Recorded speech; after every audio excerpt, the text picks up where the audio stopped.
Hello，大家好啊！歡迎收聽杜鵑的頻道，我係阿如啊。今日同大家講嘅主題係命運。大家都知道命係生下來噶，就正父母，我哋係冇得揀噶。俗話說好醜命生成，但命運其實我哋係可以改噶。改命唔係你向上天祈個求啦，改個名啦，擺個風水陣就改得到，係要用自己嘅行動和心念嚟改先得噶。今日阿如講嘅重點係阻礙我哋命運之一的迷信，比起只係聽天由命，不加進取更愚昧和可怕。點解咁樣講呢？如果你肚餓嗰陣時，有人送咗碗熱乎乎嘅麵俾你，但你偏偏唔係即時食，一定要等到呢碗麵凍咗啊、糊咗啊，甚至縮咗先嚟食。嗰陣時先知道自己錯過咗。社會日益繁榮，10年前你只係可以用電腦先見到對方，同對方傾偈。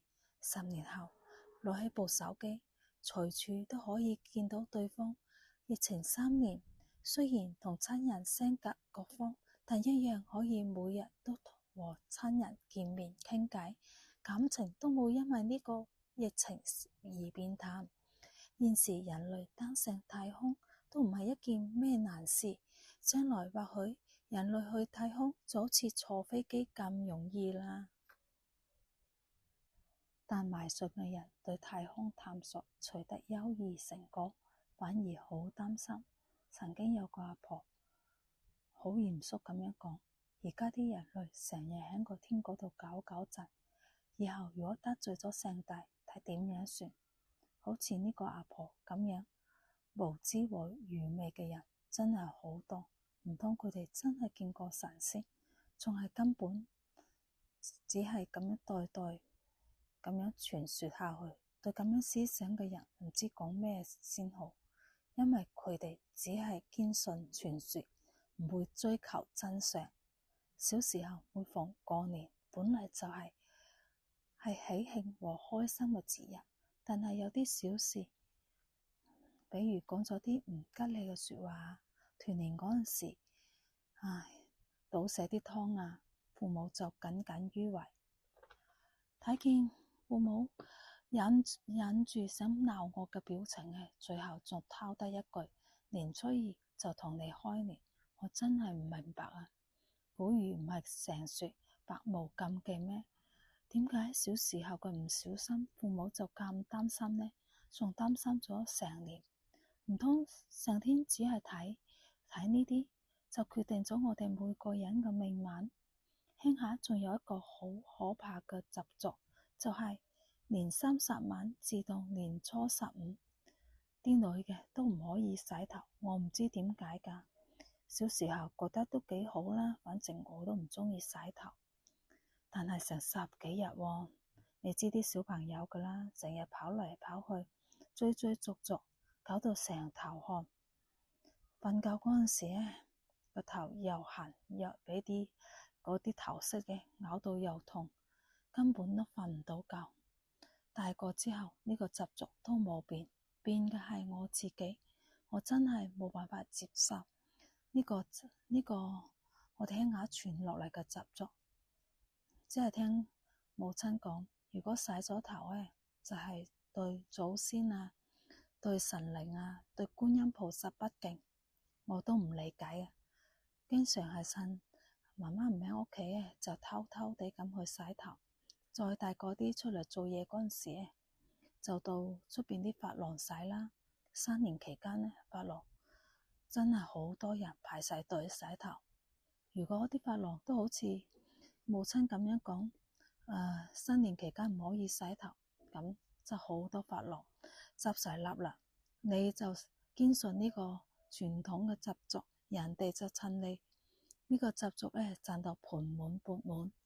又到開學啦，母親又準備咗佢嘅文房四寶，閉門昌光。每年都係咁樣，但係從來都冇見過我同細佬讀書好過癮。尤其細佬中學未畢業就出咗嚟社會做嘢。記得小學升中學嗰陣時，我特別勤奮。嗰一次咧，我取得理想嘅成績，我先知道凡事只係能靠自己。母親嘅封建，或許佢覺得咁樣會安心啲，求安心係冇問題嘅，但係太過執着咧，就係有問題啦。所謂物極則反，上天係唔會辜負一些勤奮嘅人。天道酬勤，好多人只係相信拜得神多，自有神庇佑，但拜咗大輩子都唔明白當中嘅含義。就好似有啲和尚只係識念經，念到滾瓜爛熟，但係都唔知道經文暗藏嘅智慧。拜神只係求唔識懺悔自己嘅過錯，放下過去嘅執着。你祈求身體健康，但唔珍惜身體；你祈求家庭幸福，但又唔珍惜呢個原本嘅幸福的家庭；你祈求生意興隆、發財順利，但又唔用心經營。遇到少許挫折又放棄，只係求有好嘅結果，唔付出，咁唔係太貪心？你唔係你念個咒，用上等嘅供品拜下觀音菩薩，拜下祖先就可以實現㗎。你想啲咁樣就可以收買觀音菩薩？就如你同老細打工，但係你成日都曠工，返工嗰時又遲到又偷懶，就想老闆會出雙倍工資俾你，醒下啦，唔好好似黃大的新衣咁樣自欺欺人啦，唔好再被嗰啲迷信嘅阻礙自己嘅命運啦。隔籬屋嘅黃婆婆初一十五又上香，過時過節一定會買個大肥雞，買條大豬肉、肥豬肉、紅卜卜嘅蘋果，煮幾個好餸，拜祖先，拜觀音菩薩。屋企貼滿晒揮春啦，比如嗰啲恭喜發財啊、出入平安啊、身體健康啊、萬事如意啊、心想事成啊、家和萬事興啊。後嚟阿仔就娶咗個新抱，新抱同我就唔鍾意聞嗰啲燒香味嘅，又唔會聽黃婆婆講嘅說話，更加唔會理會佢。初一十五洗頭啦，從此屋企就家財屋弊啦。後嚟新抱就生咗個仔，情況就更加嚴重啦。黃婆婆一點香個孫又打乞嗤，又流鼻水，又喊啦。而黃婆婆仲埋怨新抱，仲燒多啲香啦，話新抱平時破壞規矩，所以搞到個孫咁樣。兩個人你一句我一句，一直嚟糾纏，直到黃婆婆個仔返嚟。原本新抱以為老公會企喺佢呢邊啦，點知老公反轉罵佢：你哋唔聞得就出去啦，咁囉嗦做咩呢？當時出邊落住好大雨，新抱當時覺得自己好無助和委屈。第二日帶埋個仔就搬走咗啦。幾年後，黃婆婆個仔就收到新抱簽好名嘅離婚書。一個家庭嘅幸福係要彼此互相體諒，而並不係只係講得個講字，或者你貼滿晒揮春就可以實現嘅。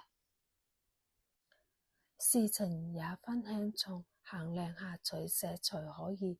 為了一些根本知結果的事情而放棄眼前擁有的，太可惜啦。為什麼你這麼誠心地去求去拜，但擺在眼前的就唔識做呢？上天係公正的，唔係睇你拜唔拜，而係睇你實際做咗啲什麼。每個人都要為他自己的行為埋單，錢是買不到神靈的保佑的。我們只能在自己的心念和行為裏找到真正的成功和幸福。今日嘅主題講完啦，鍾意就訂閱同點讚啦，下次見，拜拜。